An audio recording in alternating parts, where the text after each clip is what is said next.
এইভাবে দেখুন তো কখনো পাকা আমের মিষ্টি পোলাও খাওয়া হয়েছে নাকি? না খেয়ে থাকলে একবার শুধু বানিয়ে দেখুন। এত সহজ বানানো, ঘরে থাকা মাত্র 2-1টা উপকরণে তৈরি করে নিতে পারবেন। আর এই পাকা আমের পোলাও শুধু একবার খেয়ে দেখুন, নিজেরাই পুরো অবাক হয়ে যাবেন। একদম ঝরঝরে নরম তুলতুলে, মুখে দেওয়ার সাথেই মিলিয়ে যাবে। এই পোলাও খেতে এত মজার, বোঝাই যাবে না যে এটা কি দিয়ে তৈরি করা হয়েছে।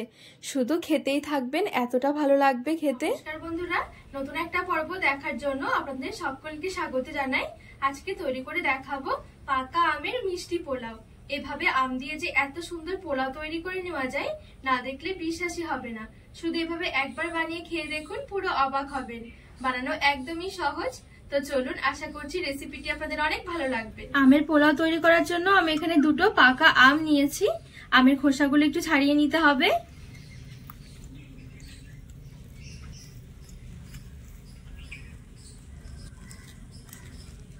দেখুন, 2টো আমের খোসাই খুব সুন্দরভাবে ছাড়িয়ে নিয়েছি। এবারে ছাকনার সাহায্যে আমের পাল্পটা একটু বের করে নিতে হবে। ছাকনা দিয়ে একটু ছেঁকে নিলে আমের যে আঁশগুলো আছে, আঁশগুলো খুব সুন্দরভাবে আলাদা হয়ে যাবে।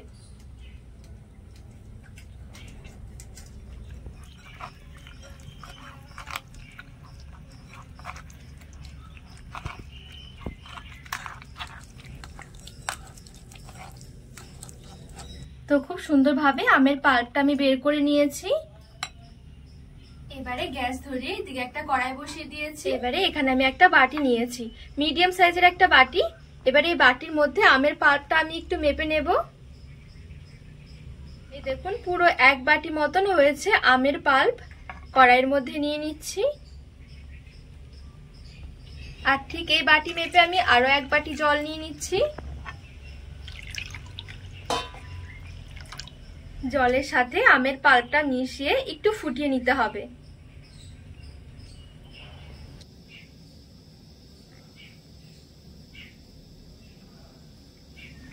খুব সুন্দরভাবে দেখুন এখানে ফুটে উঠেছে।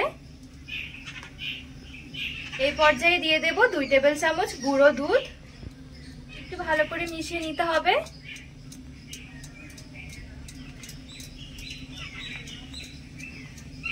গুঁড়ো দুধটা এখানে একটু মিশিয়ে নিয়েছি।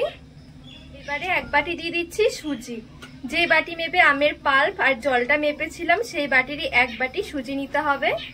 আর সামান্য একটু দিয়ে দিচ্ছি লবণ, একদমই সামান্য। এবারে গ্যাসের আঁচটা একদম হালকা রেখে ভালো করে নেড়েচেড়ে মিশিয়ে নিতে হবে।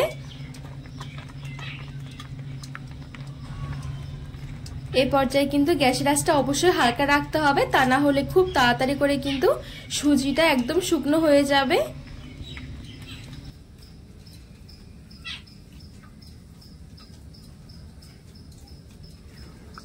দুই থেকে 3 মিনিটের মতন নাড়াচাড়া করার পর দেখবেন এখানে একদম খুব সুন্দর একটা ডোয়ের মতন হয়ে আসবে।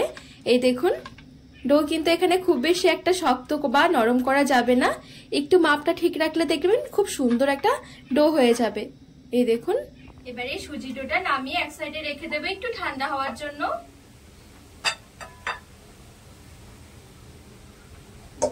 এবারে কড়াই বসিয়ে এইদিকে একটা চিনির রস রেডি করে নিতে হবে পোলাওর জন্য। কড়াই নিয়ে নিচ্ছি 1 বাটি চিনি,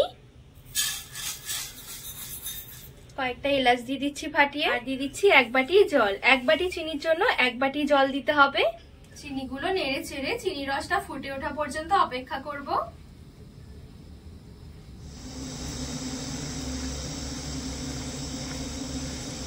এখানে দেখুন চিনিগুলো গলে গিয়ে চিনি রসটা খুব সুন্দরভাবে ফুটে উঠেছে। এবারে আমি গ্যাসের আঁচটা বন্ধ করে দেব। চিনি রসটা কিন্তু খুব বেশি একটা ঘন করা যাবে না, চিনি রসটা একটু পাতলা করে রেডি করতে হবে। খুব বেশি ঘন হয়ে গেলে পোলাওর ভেতরে আবার রস ঢুকতে চাইবে না। এবারে গ্যাসের আঁচটা বন্ধ করে ঢাকা দিয়ে এক সাইডে নামিয়ে রেখে দেব।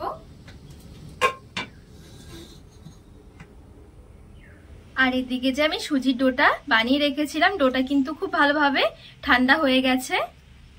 এ পর্যায়ে দিয়ে দিচ্ছি 2 টেবিল চামচ ঘি।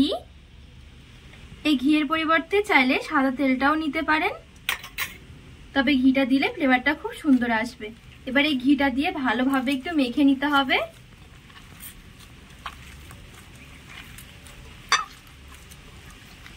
আর এই পর্যায়ে ডোটা অনেক সফট করে মাখাতে হবে। যত ভালোভাবে মাখানো হবে তত সুন্দর কিন্তু পোলাওগুলো হবে।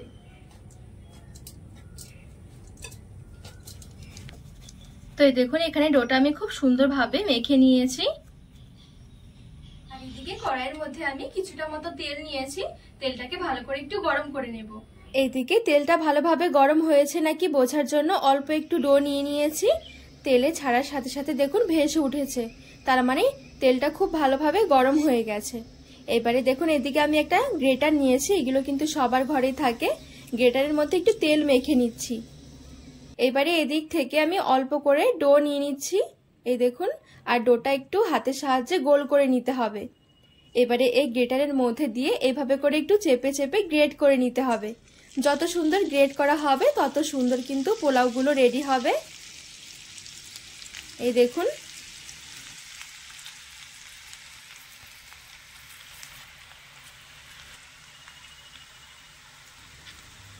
এখানে কিছু পোলাও আমি ছেড়ে দিয়েছি। এবারে গ্যাসের আঁচটা মিডিয়াম থেকে হাই আঁচের মাঝামাঝি রেখে নেড়ে চেড়ে একটু ভেজে নিতে হবে। কয়েক সেকেন্ডের মধ্যে দেখবেন ভাজা হয়ে যাবে। এই দেখুন এর চাইতে বেশি কিন্তু আর লালচে করা যাবে না। এবারে তেল ঝরিয়ে পোলাওগুলো আমি তুলে নেব। এই দেখুন কতটা সুন্দর লাগছে। একটা প্লেটে তুলে নিচ্ছি। তো সবগুলো পোলাও ঠিক একইভাবে আমি ভেজে নেব।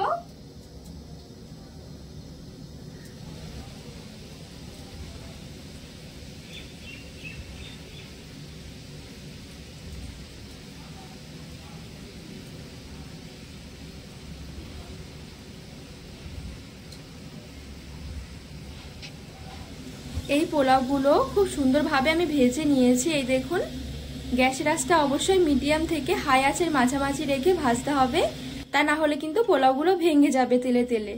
এইগুলোও কিন্তু খুব সুন্দরভাবে ভাজা হয়ে গেছে, তুলে নিচ্ছি। প্রথমে আমি সব পোলাওগুলো একসাথে আমি রেডি করে নেব। তো এখানে সবগুলো পোলাও খুব সুন্দরভাবে আমি ভেজে তুলে নিয়েছি। পোলাওগুলো দেখুন দেখতে কতটা সুন্দর হয়েছে।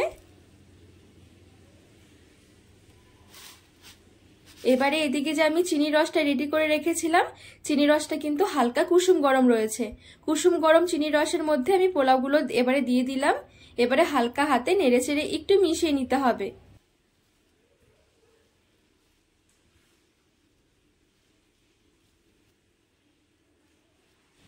এখানে ভালোভাবে নেড়েচেড়ে মিশিয়ে নিয়েছি। এবারে ঢাকা দিয়ে রেখে দিতে হবে 10 থেকে 15 মিনিট।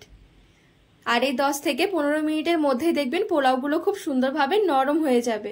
এই দেখুন একটু দেখাচ্ছি, একদমই নরম হয়ে যাবে। এবারে এক্সট্রা যে চিনির রসটা আছে, চিনির রসটা একটু ছেঁকে নিতে হবে। তো এখানে আমি এরকম একটা ছিদ্রযুক্ত থালার মধ্যে নিয়ে নিচ্ছি পোলাওগুলো। আর চিনির রসটা একটু এভাবে করে ঝরিয়ে নিতে হবে।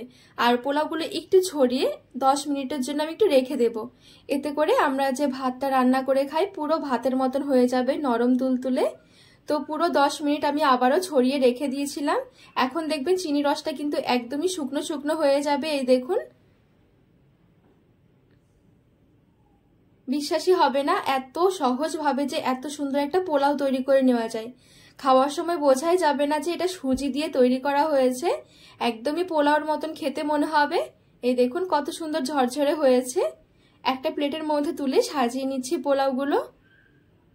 শুধু এভাবে একবার এই পাকা আম থাকতে থাকতে বানিয়ে দেখুন, মুখে লেগে থাকবে। ওপরে কিছু আমের টুকরো দিয়ে সাজিয়ে দিচ্ছি, এটা একেবারে অপশনাল। তো রেডি হয়ে গেল একদম ঝরঝরে মুখে লেগে থাকার মতন পাকা আমের মিষ্টি পোলাও। এই দেখুন কতটা সুন্দর হয়েছে পোলাওগুলো দেখতে। এই অজানা রেসিপিটা একবার হলেও বানিয়ে দেখবেন, বাড়ির সবাই খেয়ে ভীষণ প্রশংসা করবে। এই দেখুন কতটা সুন্দর হয়েছে, দেখে বোঝা যাচ্ছে যে কতটা খেতে মজার হবে। একদমই নরম তুলতুলে ঝরঝরে পোলাও। তো বন্ধুরা আজকে এই আমের পোলাওয়ের রেসিপি আপনাদের কেমন লেগেছে অবশ্যই কিন্তু কমেন্ট করে জানাবেন। আর রেসিপি ভালো লাগলে চ্যানেলটিকে সাবস্ক্রাইব করে পাশে থাকার অনুরোধ রইল।